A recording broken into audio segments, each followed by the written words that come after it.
தர்மஸ்தலா பத்தி பேசும்போது கடந்து போக முடியாத ஒரு நபர் அவரை பத்தி தான் நம்ம இன்னைக்கு பார்க்க போறோம். இந்த கேஸ் இந்த நிலைமைக்கு இப்ப வருதுன்னா அதுல முக்கிய பங்கு இவருக்கு இருக்கு. சினிமால தான் இந்த மாதிரி அப்ப நிஜத்துல இப்படி ஒரு மனிதராங்கிற வியக்க வைக்கிறாரு. அவர் வேற யாரும் இல்லைங்க, நம்ம கிரீஷ் மட்டன் அவர் தான். கிரீஷ் மட்டன் அவர் ஒரு எக்ஸ் சப் இன்ஸ்பெக்டர் மற்றும் ஒரு ஆக்டிவிட்டிஸா இருக்கிறாரு. இவரோட ஆசை பாத்தீங்கன்னா மிலிட்டரியில ஜாயின் பண்றதுதாங்க. ஆனா 2001 சப் இன்ஸ்பெக்டர் எக்ஸாம்ல பாஸ் ஆகிறாருங்க. யாருக்கும் லஞ்சம் கொடுக்காம அப்பவே ஸ்டேட் வைடா 5th பிளேஸ் வாங்கியிருக்காரு. அவரோட ஆசை என்னன்னா காசு வாங்காம லஞ்சம் பண்ணாம சப் இன்ஸ்பெக்டர் ஆயிட்டோம். அதே மாதிரி லஞ்சம் ஊழல் இல்லாம ஒரு நல்ல நிர்வாகம் கொடுக்கணுங்கிறது அவரோட ஆசையா இருந்தது. இவர் கலபுரகி போலீஸ் ஸ்டேஷன்ல சப் இன்ஸ்பெக்டரா பணியாற்றி வராருங்க. இவர் சமீபத்துல கொடுத்த இன்டர்வியூ படி 2003 வாக்குல இவர் ஒரு ஹை ப்ரொஃபைல் கேஸ் அட்டன் பண்றாரு. கேஸ் என்னன்னு பாத்தீங்கன்னா ஒரு பொண்ணை ரேப் பண்ணி ஒருத்தன் கொலை பண்ணி புதைச்சிடலாம். சம்பந்தப்பட்ட குற்றவாளி மேலிடத்துல மிகவும் அதிகாரமுள்ளவனா இருக்கிறான். கிரீஷ் மட்டன் அவர் குற்றவாளியை அரெஸ்ட் பண்ணிடுறாரு. இதை தொடர்ந்து இவருக்கு மேலிடத்துல அழுத்தங்கள் வருது. இவர் கூட பணியாற்றின போலீஸ் அதிகாரிகளே இவர் எம்எல்ஏ கிட்ட மன்னிப்பு கேட்கும்படியாக சொல்றாரு. மிரட்டலுக்கும் அழுத்தத்துக்கும் இவர் பணிந்து போகாதனால வேலையிலிருந்து டிரான்ஸ்பர் ஆயிடுறாரு. வேலையிலிருந்து டிரான்ஸ்பர் ஆனாலும் பல்வேறு வகையில அழுத்தங்கள் வருது. மேலும் இவரை லஞ்சம் வாங்குற ஒரு போலீஸ் அதிகாரியா காமிட்டு பாக்குறாங்க. இது இவரால சகிச்சுக்க முடியாமவோ மேலும் காவல்துறையில இருக்கிற லஞ்ச ஊழலை எதிர்த்து 2003 விதான் சௌதால எல்எச் ஹவுஸ் வெடிகுண்டு மிரட்டல் விடுக்கிறாரு.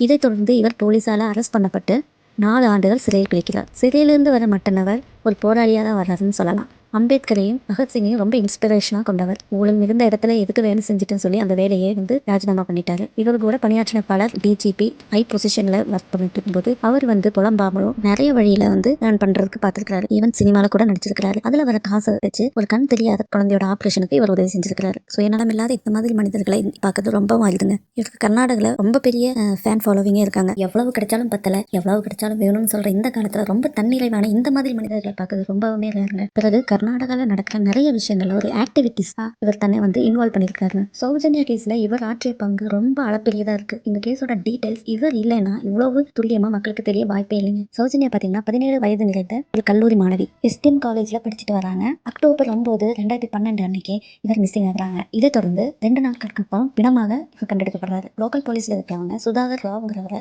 அரெஸ்ட் பண்ணிடுறாங்க. அரெஸ்ட் பண்ணி இவர் தான் குற்றவாளி என்று சொல்லி வாதாடுறாங்க. ஆனா 11 வருஷத்துக்கு அப்புறம் சுதாகர் ராவ் இந்த கேஸுக்கும் அவருக்கும் எந்த சம்மதம் இல்லைன்னு சொல்லி விடுதலையாக்கப்படுறாரு. இதுல வினோதம் என்னன்னா இந்த சுதாகர் ராவை கொண்டு வந்ததே உண்மையான குற்றவாளிகள் தான். உண்மையான குற்றவாளிகள் சுதாகர் ராவை இந்த கேஸ்ல போலீஸ் கிட்ட ஹேண்ட் ஓவர் பண்ணிருக்காங்க. போலீஸும் எந்த விசாரணையும் இல்லாம இவர் தான் குற்றவாளின்னு ஏத்துக்கிறாங்க. சுதாகர் ராவ்னு பாத்தீங்கன்னா கொஞ்சம் ஒரு மென்டல் டிஸ்டர்பன்ஸ் உள்ள ஒரு நபர் தாங்க.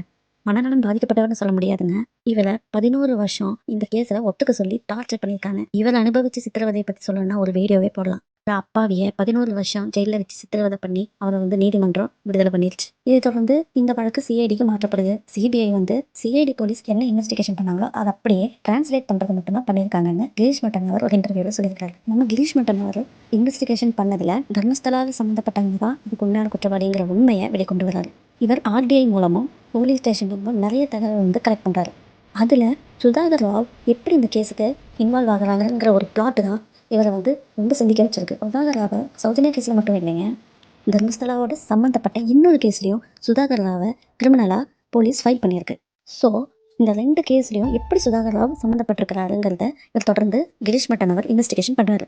இதை தொடர்ந்து இவருக்கு நிறைய அதிர்ச்சிகரமான சம்பவங்கள் தெரிய வருது. அவரோட இன்வெஸ்டிகேஷன் படி பார்த்தோம்னா அவர் என்ன சொல்றாருன்னா, சௌஜன்யாவை 3 வெவ்வேறு இடங்கள்ல கொண்டு போய் இவர் ரேப் பண்ணி கொலை பண்ணியிருக்காங்க. அதுல ஒரு இடம் கெஸ்ட் ஹவுஸ். சௌஜன்யாவை பிரைவேட் கெஸ்ட் ஹவுஸ்ல கூட்டிட்டு போகும்போது அதை பார்த்த ஒரு லேடி சர்வெண்ட்டையும் பிற்பாடு இவங்க கொலை பண்ணிடுறாங்க. அப்புறம் அவங்கள ஒரு லாட்ஜுக்கு கூட்டிட்டு போறாங்க. அங்க வேலை செய்யற பையன் அதை எதிர்த்து அவனை ஒரே வாரத்துல கொலை பண்ணிடுறாங்க. சௌஜன்யா கேஸ்லயே சம்பந்தப்பட்ட கிட்டத்தட்ட 5 பேருக்கு மேலானவங்க கொலை பண்ணப்பட்டிருக்காங்க. சௌஜன்யாவை மயக்க மருந்து கொடுத்துட்டு கேங் ரேப் பண்ணியிருக்காங்க. பல முறை அவங்க கற்பழிக்கப்பட்டிருக்காங்க. மற்றும் இவரோட பிரைவேட் பார்ட்டில கல்லால அடிச்சு 6 இன்ச்சுக்கு மண்ணை நிரப்பியிருக்காங்க. இது அவங்க பண்ணும்போது சௌஜன்யாவோட உடம்புல உயிர் இருந்துருக்கு. எத்தனை சித்திரவதை அனுபவிச்சு அந்த உயிர் போயிருக்கும். சௌஜன்யா பத்தின டீடைல்டு வீடியோ பிற்பாடு நம்ம பார்க்கலாம். இதை பத்தி யாராச்சும் பேப்பர்ல எழுதுனா அவங்களே கொண்டுருவாங்க. அமிர்தான்னு பத்திரிக்கைக்காரங்க அவங்களே கொண்டுறாங்க. பேப்பர்ல எழுதுனா மட்டும் இல்லைங்க, அது சம்மந்தமா பேப்பர் போட்டாலே அவங்கள கொண்டுருவாங்க. இது மட்டும் இல்லைங்க, அமிர்தா பத்திரிக்கை, லங்கேஷ் பத்திரிக்கை, இந்த மாதிரி பத்திரிகையாளர்களை கூட இவங்க விட்டு வைக்கிறாங்க. பத்திரிகையாளர் கௌரி லங்கேஷ் இறந்ததுக்கான காரணமும் இதுதான் சொல்லப்படுது. கிரீஷ் மட்டன் அவர் 2020க்கு மேல பாத்தீங்கன்னா நிறைய இன்டர்வியூ கொடுக்குறாருங்க. இது சம்மந்தமாக நிறைய பேசுகிறாரு, சோஷியல் மீடியாலலாம் பேசுகிறாரு. மெயின் ஸ்ட்ரீம் சேட்டலைட் டிவியெல்லாம் பற்றி பேசாத சமயத்தில் கிரீஷ் மட்டனவர் இந்த பிரச்சனையை பற்றி பேசின ஒரு மிக முக்கியமான நபர்னு சொல்லலாம். அதுக்குன்னு கிரீஷ் மட்டனவர் மட்டும்தான் இதுக்காக போராடிருக்காருன்னு சொல்ல முடியாது.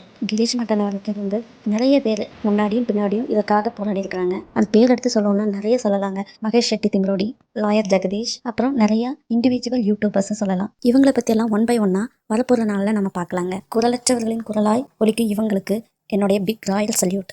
உங்களுக்கு இந்த வீடியோ பிடிச்சா லைக் பண்ணுங்கள், ஷேர் பண்ணுங்கள், சப்ஸ்கிரைப் பண்ணுங்கள். பாய்.